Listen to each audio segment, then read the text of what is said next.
Yeah, it got real today. And Pasco decided to change their fucking city up. So now we get to talk about reality. How many dead cops is enough? 1, 2, 3, 4, 5. I don't know. I can't decide. It's not for me to decide. The only good cop is a dead cop. Oh, he said it. That's right. Our city would be more peaceful if more people shot cops. That's my opinion. Don't shoot up the schools, shoot up the police stations. That's my opinion. Books, not bullets. 80,000 school children, 80,000 schools in this country go to school under a gun and no counselor. Think about that. Your children don't get mental support, but they get guns on them as low as 3rd grade. But they don't need a counselor. They need guns. How are you? How are you today? I'm good. How am I doing? I've been a lot better, to be honest. I'm tired of this theory that we don't police. And the sheriff's department, while it's their job to enforce the law, and they swear an oath to uphold that and enforce that law regardless of who's across from them, fairly and impartially. But then when it comes to the police department, with gross misdemeanors and felonies, they want to say, well, maybe we might investigate, but that's not our job. We don't police the police. But that's propaganda. That's a lack of all of our Constitution and what we stand for. See, they swear, the police, the city police, and the sheriff swear to uphold an oath. They do that because someday somebody will come across from them that they don't agree with.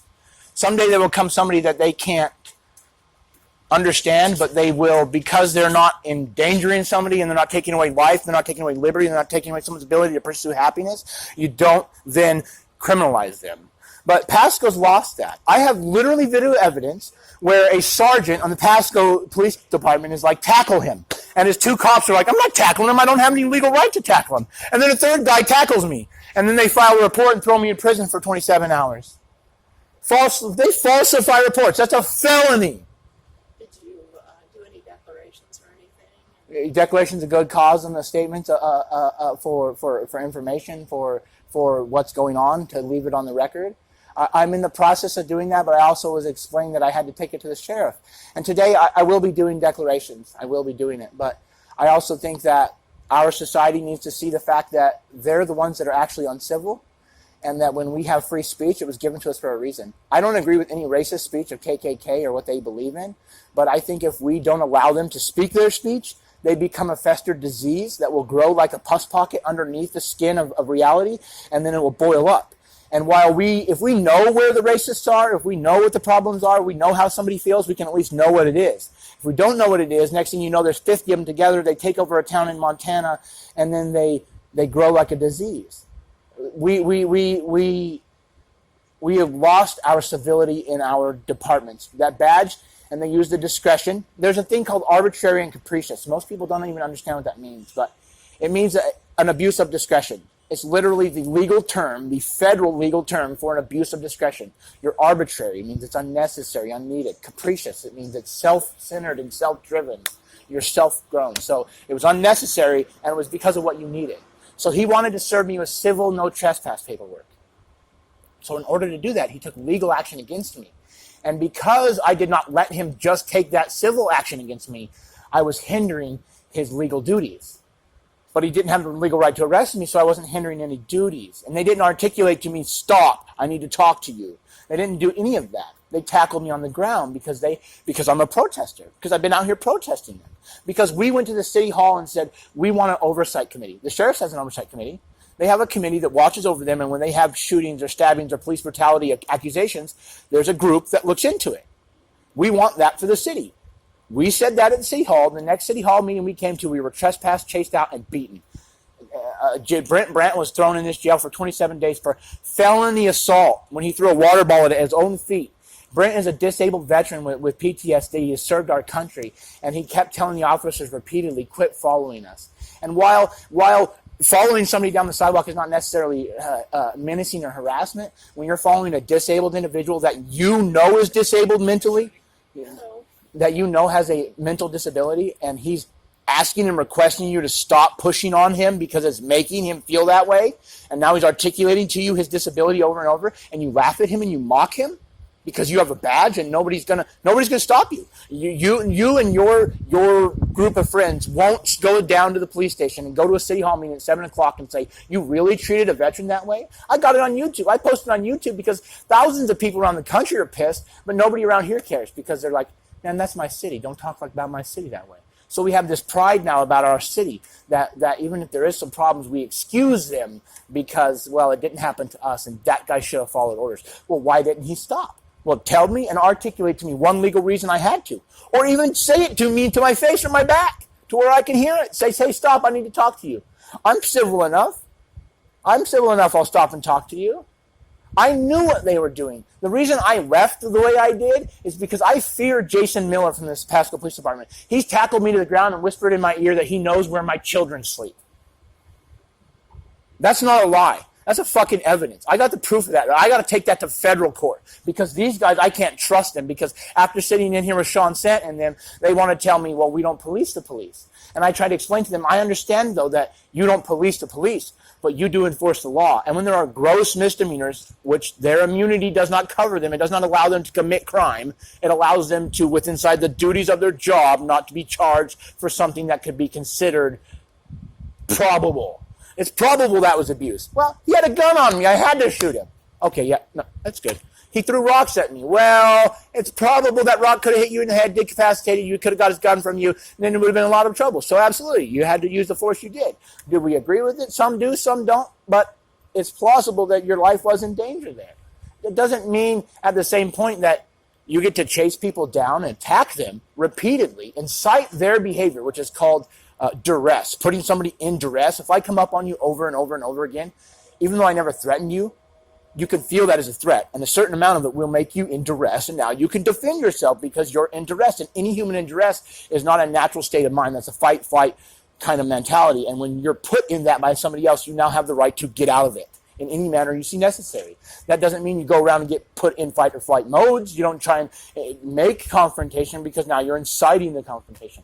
At the same point, when I'm out on a public sidewalk and I am engaging in free speech and I'm carrying these signs, just these signs right here, nothing more than this, stand up for your rights. Everyone can agree with this. Bad cops are poop, and those that protect them are also poop. My grandma taught me one bad apple spoils the bunch. I just had that repeat in my life this week. I got a bunch of free nectarines from a farmer and gave me baskets of free nectarines. But there were 4 or 5 bad ones in the bottom. The next day when I woke up, there's fruit flies in my house and dripping on my table, and I couldn't physically process them all, so the rest of them kind of, not all of them, but there were pockets of one rotten one, and then the 5 around them were all rotten because that's how it works. Because Sergeant Miller wanted to grab a hold of me, and he told 2 other cops to grab a hold of me, and they wouldn't do it, and they even said it right on their body cameras. I'm not doing that. I don't have the right to. But the 3rd cop was like, but I want to be part of the group. I want to be the popular kid. And so he tackled me because he wanted to be the popular kid. And then he's lied on his affidavit and said, well, there was a confusion and there was a supposed over the radio. Somebody said something about an assault or something. So I arrested that guy because I thought he assaulted the guys that were 2 city blocks away. And on the radio, they were like, we got 1 in custody for assault. So they said they have 1 in custody for assault. So there was nobody on the loose. The guy on the loose was me, who they wanted to serve paperwork. But they couldn't just serve me paperwork in a civil manner. They had to take their badge and abuse it. They had to be arbitrary and capricious, and also use what they call subterfuge. You know what that word means? Subterfuge means to another word, basically deceit to get your desired outcome. In other words, actual deceit to get your outcome. In other words, you purposely did it. Like you bluff in a card game, right? That's purposeful deceit. It's not really a lie because you're in a card game and you're competing, but you're bluffing. That's subterfuge. That is a form of it. It's just a small bluff, just a bluff. But instead, you turn it into police force, into police work, and it goes from subterfuge to criminal behavior and false imprisonment because they used that subterfuge to get their out. They wanted to put me in handcuffs. They wanted to. They don't like me. I have them on their body cameras, literally cussing me out, cussing my kids out, saying I'm stupid, saying I drool out my mouth, saying I'm unintelligent. When do we start talking to the retard? I have them saying that on their body cameras. That's literally how they feel about me. They piss on their own oath every fucking day when they deal with me. And then they want civility in their community. They want me not to stand outside their city halls and their buildings and explain to the community that we might have a better society if they were all dead. That's an extreme thought, and that's not a call to action. But when they decide to lose civility on the other end, I only have one way to do it, and that is go to more intelligence with my speech, because the only right I have is the right to speak freely without calling people to action, calling for harm. And I'm not calling for harm. I'm explaining that if you line 10 Pasco cops up and shoot them in the head, you probably got 3 dirty ones in the middle. Now that's absurd. You just killed 7 good kids, families, wives. Yeah, you're right. How many people are they killing? How many families? Brent Brandt is back in this jail again right now for threatening the Pasco police again. Again, for the 3rd time. So they shoot him in the back with a taser, kick him in the leg, laugh at him, mock at him, kick him repeatedly while he's on the ground and tell him if he moves, they'll tase him again. Then, a month later, he goes down here to the city hall to talk. They arrest him. Now he gets out of jail and he's homeless on the streets because he's having a psychotic episode. Because everywhere he goes, everybody who swears they're there to protect him is killing him. And they got him again. They pushed up on him again. I don't even know the full details of it because they won't release it. But they pushed up on him again. 2 officers encountered Brent Brandt. And they got up in a manner where he doesn't feel safe. And when he articulates that, then they laugh and they mock at him. Like a bully with their badge, they tease him. That's a whole nother charge. That's not just harassment. That's malicious harassment. And malicious harassment with a gun is a fucking felony. You don't have the right, and part of the malicious harassment is someone's mental status, someone's sexual orientation, someone's race. You can't harass them or do that because of their mental status. And let me tell you, everybody, I now have 4 people with mental problems or mental issues, traumatic brain injury, 5 counting myself, 4 not counting me, that have had nothing but insightful behavior by the Pasco Police Department. When they find out you have a disability or a brain injury, they actually attack you, start hitting you, laughing at you, mocking you.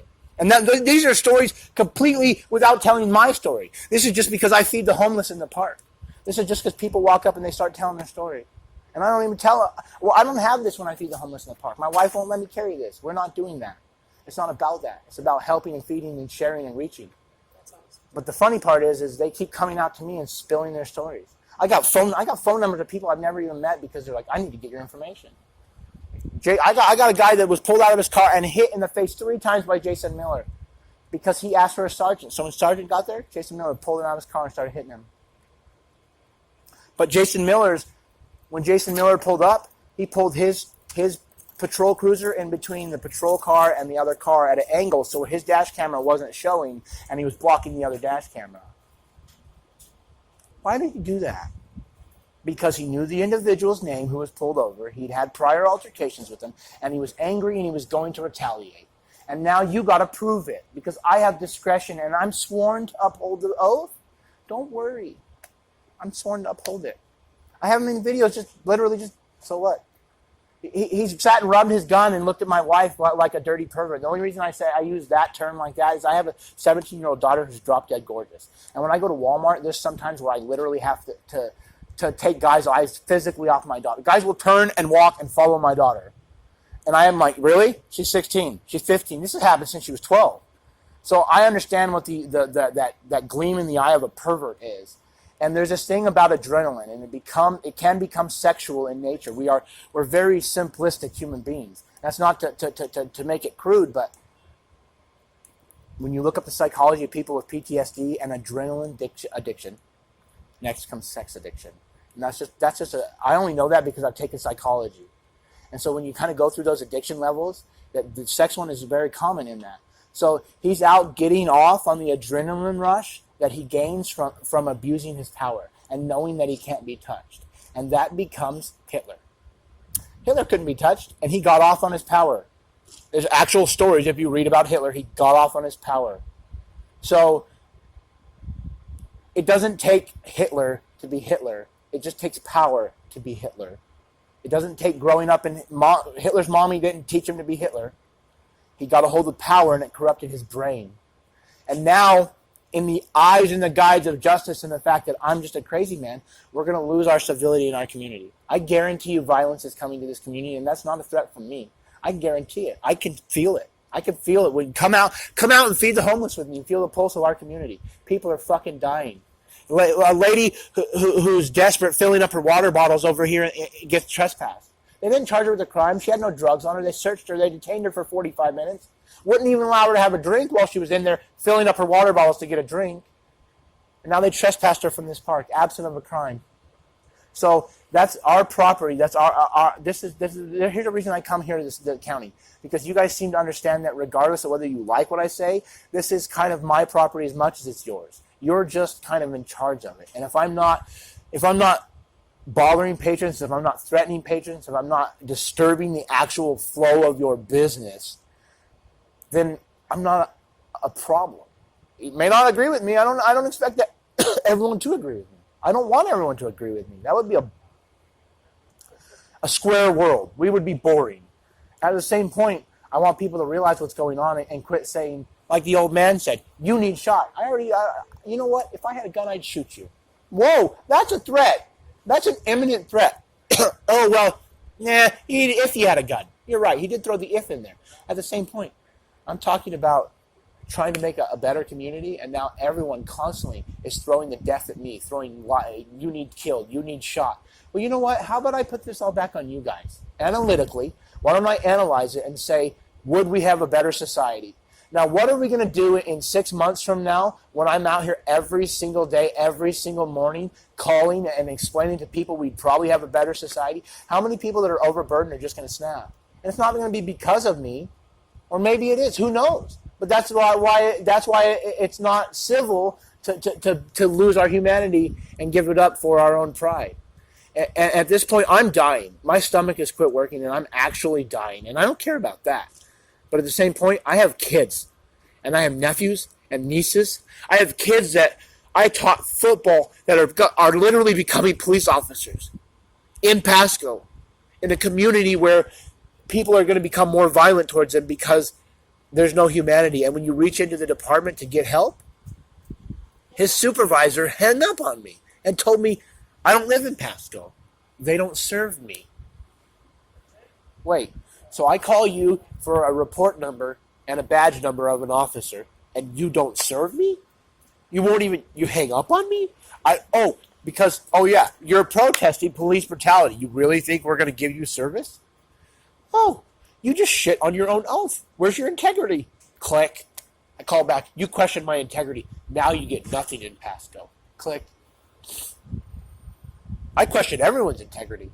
Everyone I meet. I think your name is Kathy? Shirley, sorry. No, that's right. Shirley. I question your integrity. Because I don't know you. And then as I get to know you, I may give your integrity much more credit or much more merit than I gave it the first day I met you. That's not unstandard. That's everyone. Whether we acknowledge it or talk about it, that's everyone's first impressions or everything. I understand.